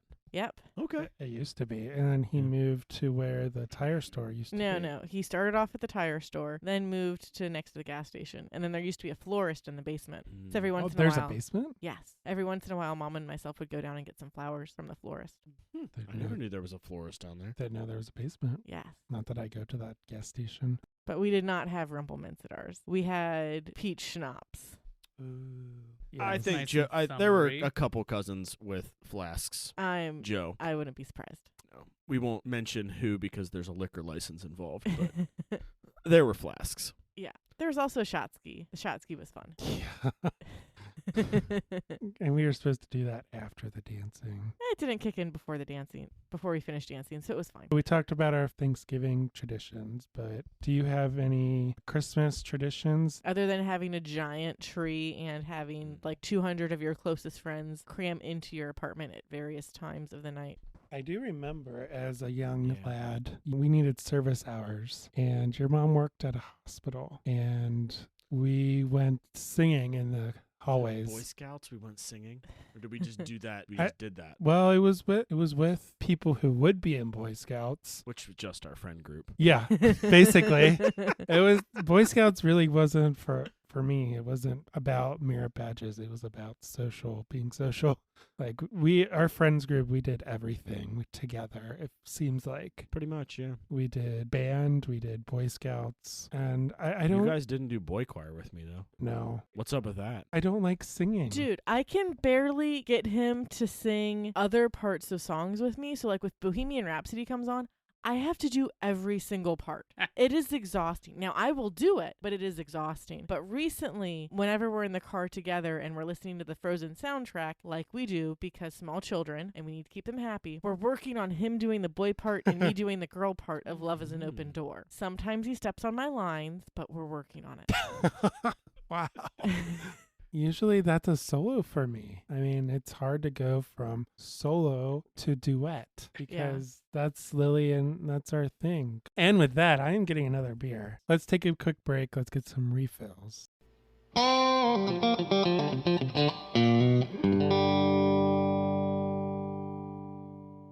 We're back. Hey, Hubs, where you been? I got a new beer. Oh, what are you drinking? I'm drinking the Santa's Bribe Christmas cookie ale, which Graham had earlier. Not to be confused with Mrs. Claus. Yes. Bryan and Graham, you have a new beer. We are splitting a Great Lakes Christmas Ale right now. This is one of the first that we've had of the year. And as a friend told me, it's very orangey. Yeah, it definitely scratches the the Great Lakes Christmas Ale itch. But it's a little sub-Christmas for me. Yeah, it's scratching the itch, but it's not going all the way. Let's call this St. Nick's Day. I don't think we're nowhere near Christmas yet. This is Christmas Eve. This is the Boxing Day. Do we need a chocolate Christmas orange to ales. go with it? Ooh. Yeah. St. Nick's Joe Day. doesn't eat these. Oh, we literally have chocolate oranges? Oh, God. When you asked It's about in the cabinet. when you asked about by Christmas, the Maverick chocolate. you asked about Christmas traditions, and I went to my British roots, and we get chocolate oranges in our stocking every year because that's what the Brits do. That's a Brit thing? Yeah. So Joe did not know about chocolate oranges until like 5 years into our relationship when I was like, I'm craving one of these. And he's like, what even is that? They're so good. Are you splitting that 3 ways? I'm not entirely sure that I've had it. No. So, if I would have known that, I would have got like the straight ones instead of this one's toffee. But it's like toffee orange. Oh, okay. Is that literally an orange? If you see the commercials for these things, they make a joke out of like what you have to do when you first get them is you have to just wham them against a hard surface because then they break apart into like little slices. Yeah, and they look like orange. So is it literally an orange? No, it's not literally an orange. It's pure chocolate, but it's orange flavored chocolate. We've covered this like 6 years ago. No, okay, here, bite. That is just so good. So it's orange chocolate. It This one's pairs- also toffee. It pairs perfectly with my Great Lakes Christmas ale, which is really orangey. See, this is why Impulse bought these today. Oh, okay. Thinking ahead. Graham's not part of the conversation because Graham is having another piece of orange chocolate. That's chocolate fine. orange. You can have that all day. As he mentioned earlier, enormous sweet tooth. Yeah. Are you just giving away my chocolate? My chocolate? No. You just said that he could eat all of it. I'm just saying, between the 3 of you, to have at it. This is British candy at its finest. I grew up eating those all winter long. Yeah. So, like, we wouldn't get one every year, but my mom would buy one of these almost every year when I was growing up. But St. Nick's Day is very much a, like, German thing. I had never heard of it until coming up here. Yeah. That's a very Midwest, like Cincinnati, St. Louis, Milwaukee. Which are German cities. Like all of the cities you just named Mm-hmm. are German cities. Yeah, they're considered the Midwest. I don't think Chicago does it. So St. Nick's Day is on December 5th. St. Nick, who is the origin of Santa Claus, Yes. comes and fills the stockings. Your shoes, technically. Technically your shoes, but at least in most traditions, in the United States anyway, your stockings, Yes. which are either hung on the banister or more traditionally the fireplace mantle. Mm-hmm. And it's just like an extra little surprise. So Graham moved to Cincinnati and he went over to my parents' house on a Sunday that happened to be like December 6th. And guess what? There was a stocking full of, well, from my parents, we were like 24. So instead of like chocolate and candy, it was gift cards and alcohol. Alcohol. Santa has never given me alcohol. Chocolate still features prominently in the stockings that your mom makes for Well, me for 'cause she you, learned. yeah. And what's wrong with Judy? She isn't giving you alcohol on St. Nick's Day. No, she mostly goes for like T-shirts, chocolate. St. Nick's Day is usually like chocolate and maybe a shirt. And she doesn't really do a whole lot. Do the dogs have stockings? They're on the Yeah, they do. Does Judy fill up the dog stockings? Yeah. Good, Judy. Zoe and Clara do not have a stocking at her house. They have a stocking at our house. Yeah. Mm. But Buddy and Bella, and before Bella, Penny. Yeah. But now it's Vernie. Yeah, now it's Laverne. They have a new dog. I don't know if you. I think. I've seen pictures. Yeah, she's like looks very similar to Clara. My parents do not have a dog, so there's a stocking for Mom, Dad, me, and Graham, and Larkin, the dog, at their house. Larkin does not have a stocking at our house. So meanwhile, I currently have 5 stockings on our railing, and I'm trying to figure out how to add in a 6th for Elliot. We just need a bigger house. We do. And they're in order of birth. Mm. So it goes Joe, Caroline, Zoe, Clara, Lily, and then Elliot is the last one. That's cute. Could you go down the diagonal railing all I 6 probably will. instead? Yeah. Well, I need to make sure I stay out of infant reach. Mm. I can at least put like his on the railing going down. This is how you know I'm not a father. Yeah, like everything has become child-proofed in our house. I mean, it's nice because for the most part, I can leave them in the living room unsupervised for like max 10 minutes and not really have to worry about them because there isn't really anything they can get into. But it also means that like my living room did not look like this 2 years ago. Can confirm. Yeah, it is all books and toys and none of Caroline's things. Yeah. Someday we will teach your kids the Dewey Decimal System for this library over here. Oh, Graham's coming. Yeah. Uncle Graham is going to show up and put some order into that library. I Shambles. can show Yeah. you the library downstairs. It'll make you a little happier. Oh, I know. But yeah, I mean, we have 1, 2, 3, 4 bookshelves of books. So yeah. We only have 2, but we have enough books stacked on the floor to fill those other 2. okay. When I guess if you add the bookshelves at my parents' and your parents' filled with our books, we're probably at like 7. I know. Someday, Someday. a house built for books and Christmas trees will arrive. Mm-hmm. Yeah, and so I don't know what St. Nick is getting the kids this year. Potentially books. But we've also talked about like doing a Christmas Eve tradition where they unwrap a book. And that would be part of their Christmas present. Is that's an Iceland thing, right? It kind of is, yeah. I mean, At least that's what the Facebook memes tell me. Facebook memes do mention that. So it's specifically a book they unwrap, or just like a present they unwrap on Christmas Eve? I think Specifically a book. it's a book. So you can Oh. read that book that night. Oh, that's super cute. Because we're intertwined and like I'm intertwined in like creative writing groups. So they share that every year. And Yeah. she's intertwined in like public library reading groups and stuff. Mm-hmm. So they shared in that group too. Now, if you're super crazy, you have 24 different Christmas books in your house, and you wrap every one of them, and each day as an advent calendar type thing, your kid unwraps a book, and then you read that Christmas book that night. Well, it turns out my husband's super crazy, so that's probably going to be a thing that we do when we have kids. That's good for like 1 year. It'd be tough to do that every year. Yeah, I'd be more like, okay, just throw them all in a box, Yeah. and then you get to like pull one out every night. That's cute. And once you've pulled that book out, it stays out of the box. Mm-hmm. I can deal with a box. I don't think I have time to wrap 24 separate books in addition to actual Christmas presents. That's true. I'm also a notoriously bad gift wrapper. Horrible. I love a gift bag, but beyond that, I put you in charge of wrapping your parents' gifts. Oh, it looked awful. Your dad specifically, I was a little embarrassed. Yeah, I was too. There was part of it where I like didn't quite get the edges to match up. I'm not sure if you knew this. I didn't want to tell anyone this, but there was like a little patch on the back where I had like ripped off a piece, like cover a hole. I think it's important to not get good at it, because as soon as I become proficient as a gift wrapper, I'll actually be put in charge of wrapping gifts. Right now, now. strategic incompetence is what you're saying. Exactly. That is a typical husband Hello. approach. Like I said, I love a gift bag. But you mentioned advent calendars. Yeah. Have you guys done the beer vent calendars? We have not. My mom has explored the wine vent calendars. Oh, okay. No, we haven't done beer vent or wine vent or, God forbid, liquor vent. That sounds like a disaster. No, that doesn't sound good. That doesn't sound good at all. I mean, I've had some really bad liquors, so... Yeah, I was like, I can name about 5 that I would want, and then after that, we're like, well, if it was thank you. liqueur, Oh, yeah, that's I true. could be fine, but like, no, I don't want Jose Cuervo Silver on a Tuesday night randomly. No, you open the advent calendar in the morning, so you have to do it in the morning. That's true. On your way out the door. Deal. And you were just telling me you guys are flying all over the universe. So to deal with all the airport crap, I mean, you might just have to. Takes the edge off. Well, that's the thing about airports, is they're Neverland, right? Like, you can drink at an airport at 6 in the morning. No one cares. It doesn't exist on a real time spectrum, right? And yeah, anything that you drink at an airport or in an airplane doesn't count. That's how it works. I feel like some flight attendants might argue with that logic, but as long as you don't become belligerent. I guess I'm coming from a business travel perspective. I mean, you have enough points. You're in first class. I don't think they care about you. You're right.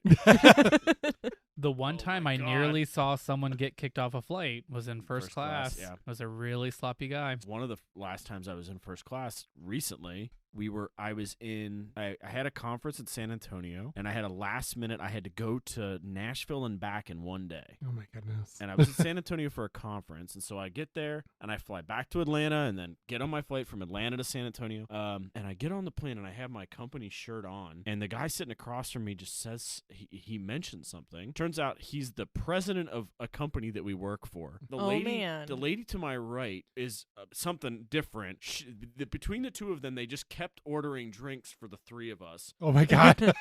It was a 3-hour flight. By the time I got to our hotel, because Graham was with me, he just stayed in San Antonio when I flew to Nashville and back. By the time I got back to San Antonio, I was plastered. I mean, completely wrecked. I was just entirely wrecked, and I just like I got to the hotel room. Was like, Graham, I need to go for a walk, and he goes, why? And I go, I can't sleep. If I lay down, I'm gonna be sick. He's like, what do you mean? I'm like, I'm really drunk. He's like, it's 2:00 on a Tuesday, honey. What happened? Well, I got back at like 11 p.m. Okay. I could tell as soon as you called from the airport, though. There's like a tenor to your voice that I'm just like, oh. There go those Yeah. plans. It wasn't just my Yeah. fault. I Oh. did not have 5 drinks on the airplane of my own accord. Oh, I know. It was just funny. You were It just was like, networking. yeah. He was just like, Networking. I met some friends on a plane. And I was like, and what did you and your friends do on the plane? I wonder. Lots and lots of So I literally alcohol. went down. I took the elevator down to the Riverwalk and walked to one end and back. It took an hour, and then I came back upstairs, and I was a little better. And then I went to sleep, and by went to sleep I mean PTFO'd.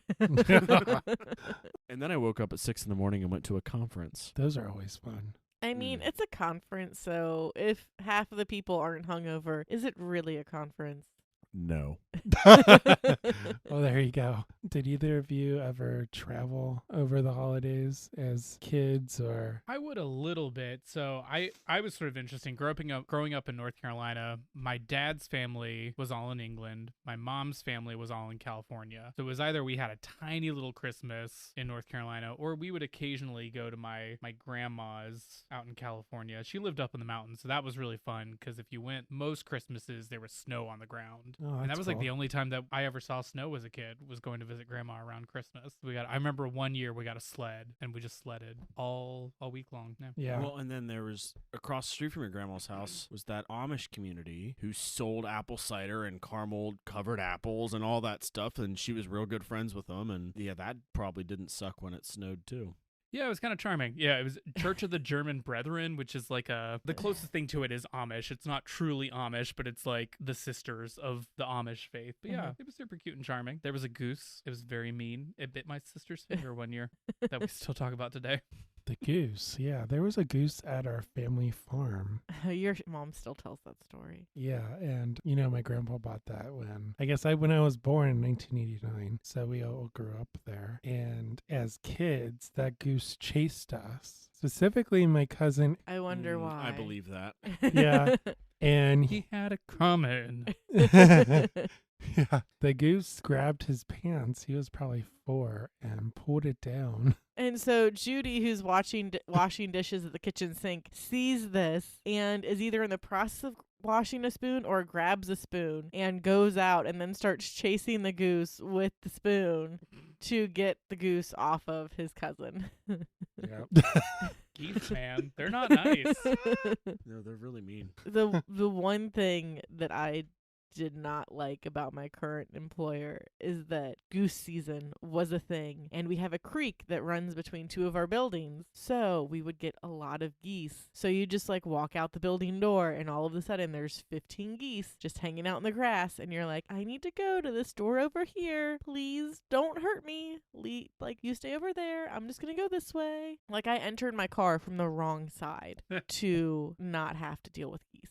Those are Canadian geese. The geese that this goose lived on the farm. I think it was. Oh. It wasn't like It was a goose. It wasn't a Canadian goose. Correct. Yeah, the one I like near my grandma's, it was like a white goose. But it doesn't matter. They're all mean and They are. really They are. scary. But as we all learned from Letterkenny, you don't F with Canadian geese.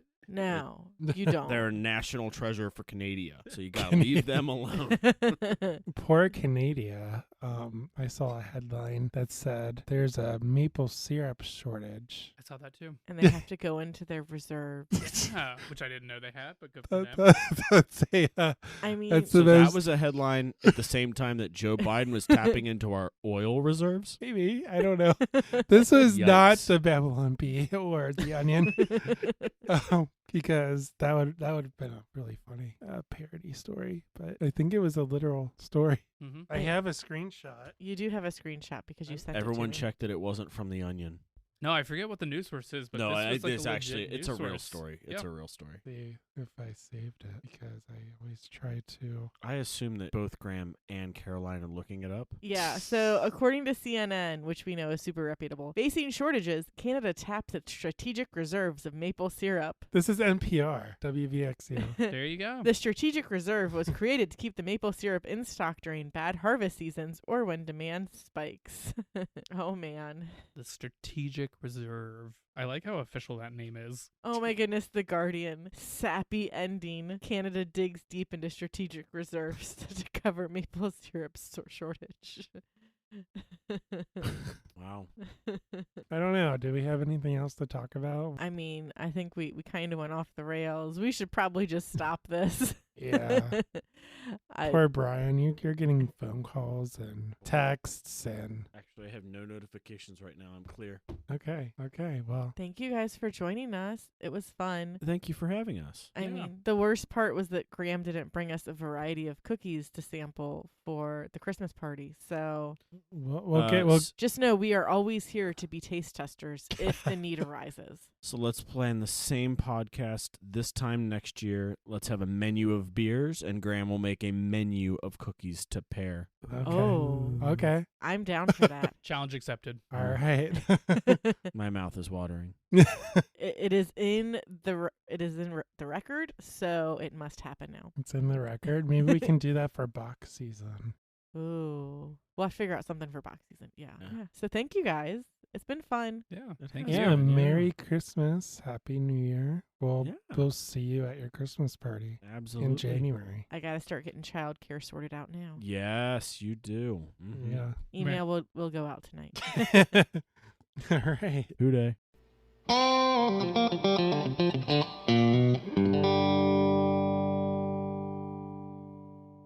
And we're back. That was a fun conversation. We'll have to hang out with those guys again soon. Bachfest season? Maybe. Bachfest season. But man, they are very busy. They are Those very two. busy. So we'll have to lock them down and feed them dinner again and do the hard research of collecting Bach beer if we are going to do a Bach episode with them. It's a dirty job, but someone's got to do it. So thanks, Bryan and Graham, for coming on once again. We hope you had a good time. We hope our audience enjoyed that. But now is the part of the program where I unleash my inner dad and I tell all of you lucky listeners a dad joke. Do we really have to keep doing this? Yes. I heard from someone said that this was their favorite segment of our show. Are you the someone? Because you're not allowed to be the someone. Who are your sources, Joseph? Who are the sources? But I have a dad joke that will knock your socks off. Okay. Because you are not wearing any socks. I am not. My toes aren't as cold anymore, though. All right. So are you ready for this? As ready as I'll ever be. So everyone knows the story. Well, most people know the story of Jesus. He was born in a manger, Mm-hmm. and the three wise men went to see him, right? Yes. That is the way the story is told. So what did the third wise man say after his friends had already presented gold and frankincense? I don't know. What? But wait, there's myrrh. Oh, my goodness. I gotta laugh. I have a counterpoint to this. Let me find my screenshot that I shared in our group chat. After the three wise men left, the three wiser women arrived with fresh diapers, casseroles for the week, and wine. Gifts that a mother will appreciate more than gold, frankincense, and but wait, there's myrrh. I don't know. I thought that was a funny joke. It was pretty good. So that does it for this week's show. Thanks so much for listening. We want to hear from you. If you have ideas for a show topic, if you have comments about a previous show, maybe you really liked it, or perhaps you learned something new. There are many ways to get in touch with us, to give us this feedback. You can send us an email at craftparentingpodcast@gmail.com. Follow us on Facebook and Instagram at Craft Parenting Podcast to get updates on when episodes have dropped. see pictures of our adorable kids, and more. If you like what you hear, please leave us a rating and review on Apple Podcasts or your podcatcher of choice. Make sure to share the show with your friends and family. It's what helps our show grow. You can also send us stuff to our awesome P.O. Box, though I think Joe wants to put a hold on all future yarn for the time being. Yes, please. All this information is available on our beautiful website, which is www.craftparentingpodcast.com. So go check it out. That's where we have the show notes, plus we've been writing some blog posts about some of the stuff that doesn't make it in the podcast, which we will be picking up again in the new year. Maybe I'll put some of this craft stuff that I'm about to finish tomorrow in it. We'll see. If you haven't already done so, make sure you subscribe to the show. We are listed on Apple Podcasts, Google Podcasts, Spotify, Stitcher, and just about every podcast app out there. And before we close out the podcast, we want to wish all of our listeners Merry Christmas and Happy Holidays. And as we said at the beginning of this episode, we hope you have a safe, happy, and healthy holiday season. And with that, I'm Joe. And I'm Caroline. See you next time on the Craft Parenting Podcast.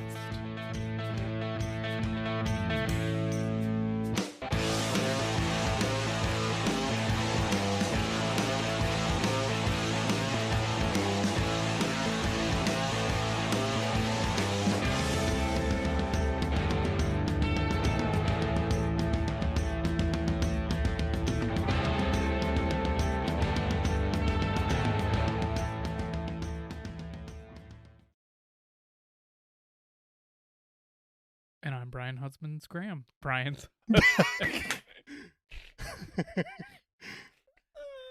Stuck the landing. Do people want water? Do people want beer? Splitsies. Splitsies on a Great Lakes, please. Great Lakes, okay. I'm going to work on chugging this Xmas cookie, I guess. Take a knee. I could have been a jerk and put a, what is it? Oh, you could have put a Smirnoff in there. And ice. Wait, I can't. Is it just they have to not know that they're getting ice? I think that's it. Yeah, the idea is like it's supposed to like come out and it's supposed to be like unexpected and like kind of come out of nowhere. So like if I brown bag beers to be like, here has beer. And then it's an ice. Yeah. Yeah. Like that's kosher. Yeah, Bryan got iced at a wedding a couple weeks ago. He was an usher and it was like during the rehearsal dinner, it was like, oh, here's your gift. Oh, by the way, there's a Smirnoff in it. You're being iced. Ah, okay. You know. Yeah, you're a good guest. Both of you are good guests for drinking because you both are Do. you both Yeah. do, but you're as crazy as we are. Because most of our friends, they don't like beer. Yeah. But we're not like some of the guys from Shift Beers who have a growler of beer and a pint glass and walk with their children to the local park and drink said growler while their children are playing on the park. Yeah, we're not that crazy. Apparently, we are not committed enough to the drinking, but Yeah, that's what they said on their podcast. we'll have to have them on one day, and we can discuss our different parenting strategies when it comes to drinking. Plastic glasses, For sure. so there can't be any flying objects. Yeah. ASMR with the Ludwigs. Merry Christmas, you filthy animal.